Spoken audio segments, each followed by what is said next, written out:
Subscribe to Teckoh on YouTube or you will forever be a bot at Fortnite.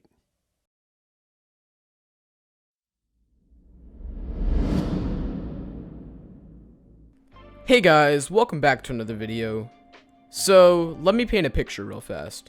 You're doing all the usual stuff to improve, practicing in creative, working on your builds and edits, maybe VOD reviewing to improve your game sense, and overall doing whatever you can to improve, but you're not seeing much progress in return. I'm sure this description fits plenty of you guys, and honestly, it used to fit me as well.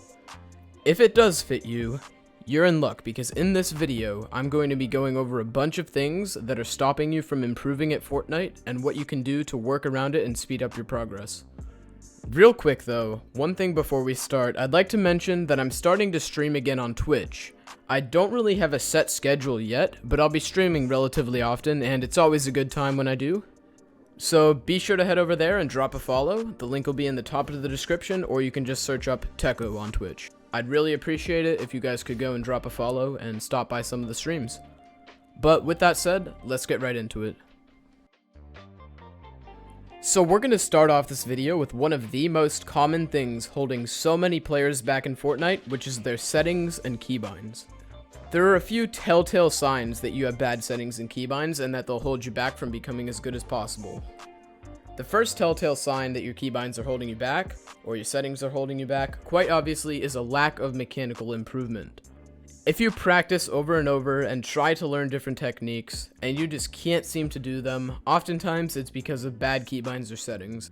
The second sign is when you perform any sort of difficult technique, you either have to slow down or do something very awkward with your hands to actually perform it.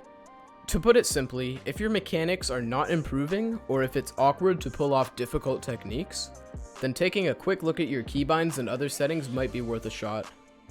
Overall, just make sure you're comfortable with your keybinds and settings and that they're not holding you back from improving. If you feel like they might be holding you back, consider switching to some new ones, or at least trying some out. The second reason that you might not be improving at Fortnite relates to your practice. Now, you can spend as much time as possible playing Fortnite, but if you're not practicing correctly, then you won't see nearly as much improvement as you would see otherwise. So, right now, I'll go over a few common practice issues that might be holding you back. The first one, and the one that a lot of us might expect, is playing too much creative. Don't get me wrong, creative is great, but most people who are trying to improve just play too much of it. I say this all the time, and I'll say it again. Creative should be a supplement to your gameplay, but not a replacement for your gameplay. If you're playing more creative than the actual Battle Royale game that you're trying to get better at, then you're just doing it wrong. Instead of grinding creative all day, try to head into some arena matches or even a tournament to get some more realistic practice. The second practice mistake I see far too often is playing against bad players. If you're just going into creative with a friend who sucks at the game and stomping on them repeatedly, don't expect to improve. I can confidently tell you that the number one way I improved was by going against players who would absolutely destroy me. This allowed me to subconsciously learn and adapt to the things that they did, helping me improve dramatically at the game. To keep it short, stop playing against players you can destroy every time, and start going against people who can destroy you every time. Third up in practice mistakes, and we've got the simple mistake of not practicing enough. The truth is, you can practice almost perfectly, but if you don't put in enough time, then you're probably not going to see all the amazing results that you want to see. As nice as it would be if you could improve with only 30 minutes a day, that's just not realistic. Now, I'm not here to tell you that you should play 8 hours a day, because obviously that's just unhealthy, but try to find enough time to practice where you make enough progress. To have a good session, including some creative, arena, scrims, and possibly some other practice, I would recommend 2 or 3 hours as a minimum, but the more the merrier. But if you can't play that much, just focus on making every second count. Another thing I'd like to add though is that you shouldn't practice too much either. If you play 12 hours a day like some people do, it can do more harm than good. Find a balance between getting enough practice and also living a normal, healthy life. Most pros, believe it or not, practice less than 6 hours a day, and some play even less apart from tournament days. Not only can playing too much obviously cause health issues, but it can hurt your focus and mechanical skills along with causing burnout and so much more. So, in conclusion, play enough where you're getting ample practice, but not too much where it begins to cause other problems.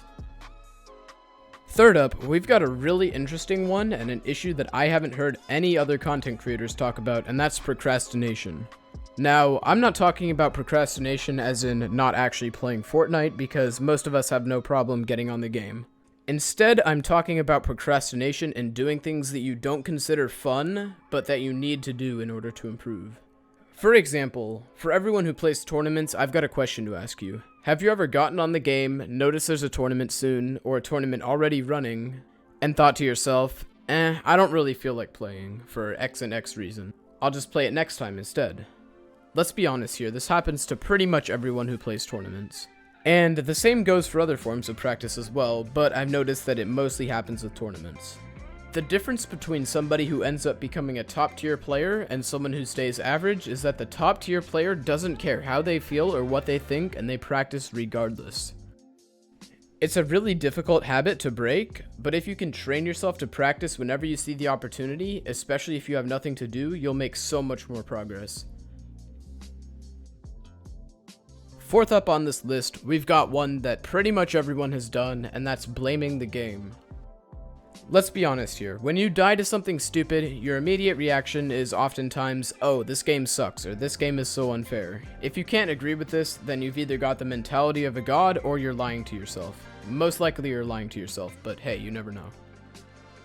If you constantly blame the game, your opponent being a tryhard, bad RNG, or anything else, you're most likely going to end up not only hurting your own mentality, but stopping yourself from improving as well. I say this all the time, and I'm going to say it again. If you die in Fortnite, it's almost always your fault in some way, shape, or form. Once you begin to accept that and start to learn from your mistakes instead of blaming everything else, that'll be a huge turning point in your mentality and gameplay. Once you begin to accept that and start to learn from your mistakes instead of blaming everything else, that'll be a huge turning point in your mentality and gameplay. It's a really difficult habit to break, and honestly, all you can do is just hold yourself accountable. The issue with blaming the game is that you're always taking the blame off of yourself for actually making the mistake that led up to your death and pinning all the blame on something else. So instead of being able to learn and improve from the experience, you end up angry and think that it's the fault of everyone and everything except you. Now, I know there are some absolutely ridiculous things in the game, like the insane power of SMGs, miniguns, other mythic weapons, the fact that everyone's W keying. Trust me, I understand. But that doesn't give you a reason to not try and improve, even if something stupid happens. The best players in the world are the ones who look at their losses, even the stupidest situations, as an opportunity to get better instead of blaming everything that can possibly be blamed. Overall, guys, if you have a habit of blaming everything except yourself when you die, then try your best to break that habit. Even if there are OP things in the game or if something unlucky happens, there's always something you can do better. So focus on fixing your mistakes instead of pinning the blame on the game, because that'll make a huge difference in helping you improve. Number 5, the final thing in this video that's probably holding some of you back is having low quality equipment or a generally scuffed setup. Now, one of the harsh truths about Fortnite is that having a bad setup or bad equipment is going to hurt you a ton. It's the simple truth that a 240 FPS PC player has a much higher skill ceiling than a 60 FPS console player with a scuffed setup and massive input lag. I know that most of you don't have the hundreds to throw around on new stuff, obviously, but if you do ever have a bit of extra cash, then it might be worth investing some of it back into your own setup to increase your skill level and make the game more enjoyable. Whether it's something as huge as a brand new PC or a gaming monitor, or something smaller like a pair of control freaks or a budget headset, pretty much any and all setup upgrades can help you become a better player. So with that said, guys, if you think your gear might be holding you back, definitely consider getting some upgrades. I remember when I first switched to PC, I was instantly better in the first day, and when I switched to 240 FPS, I was so much better in the first day. But with that said, guys, hopefully this video helps you to improve faster at Fortnite. If you guys enjoyed this video, be sure to drop a like on it, and I would appreciate it as well if you could subscribe if you'd like to see more content just like this. Let me know down in the comments what you'd like to see next on the channel as well. I actually read all comments, and I'm looking for ideas pretty much every day. And last thing, once again, please be sure to go check out my Twitch channel. The name is Teckoh, T-E-C-K-O-H, same as my YouTube. You can find it at the top of the description or just at twitch.tv/Teckoh.